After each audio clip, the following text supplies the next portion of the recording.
حضرت علی نے فرمایا، اگر تمہاری آنکھیں خوبصورت ہیں تو تم دنیا سے محبت کرو گے، لیکن اگر تمہاری زبان میں مٹھاس ہے تو دنیا تم سے محبت کرے گی۔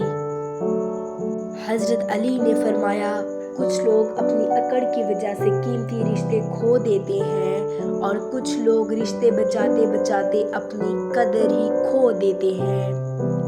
حضرت علی نے فرمایا، خوش قسمت ہے وہ انسان جس کے لیے کوئی روئے، مگر بدقسمت ہے وہ انسان کہ جس کی وجہ سے کوئی روئے۔ حضرت علی نے فرمایا، لوگ جتنا بھی دل دکھائیں یہ یاد رکھا کریں کہ جب اللہ کے بندے ہمیں توڑتے ہیں تو ان کا توڑنا ہمیں اللہ سے جوڑتا ہے۔